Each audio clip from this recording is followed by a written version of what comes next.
Joshua അദ്ധ്യായം 20. അഭയനഗരങ്ങൾ.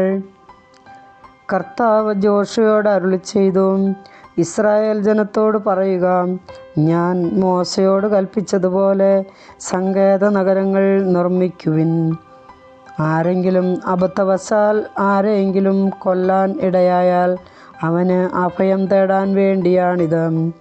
രക്തത്തിന് പ്രതികാരം ചെയ്യുന്നവനിൽ നിന്ന് രക്ഷപ്പെടാനുള്ള സങ്കേതമായിരിക്കും അവ. കുറ്റക്കാരൻ ഇവയിൽ ഏതെങ്കിലും നഗരത്തിലേക്ക് ഓടി കവാടത്തിൽ നിന്ന് അവിടുത്തെ ശ്രേഷ്ഠന്മാരോട് തൻ്റെ കാര്യം വിവരിച്ചു പറയണം.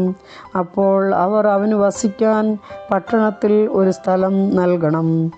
അവൻ അവരോടുകൂടെ വസിക്കട്ടെ.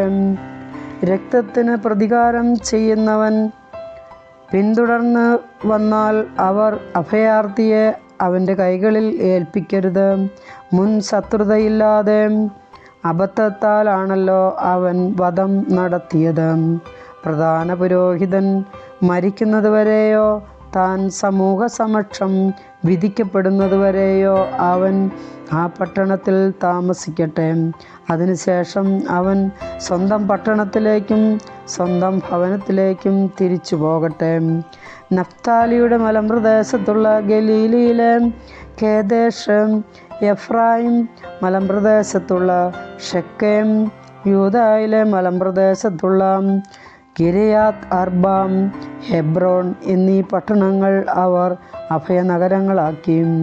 ജെറീക്കോയ്ക്ക് കിഴക്ക് ജോർദാന് മറുകരയിൽ റൂബൻ ഗോത്രക്കാർക്ക് അവകാശമായി ലഭിച്ച സമതലത്തിലെ ബേസറും ഗാദ് ഗോത്രക്കാർക്ക് ലഭിച്ച ഗിലെയാദിലെ റാമോത്തും മനാസെ ഗോത്രത്തിൻ്റെ അവകാശമായ ബാഷാനിലെ ഗോലാനും അവർ തിരഞ്ഞെടുത്തു.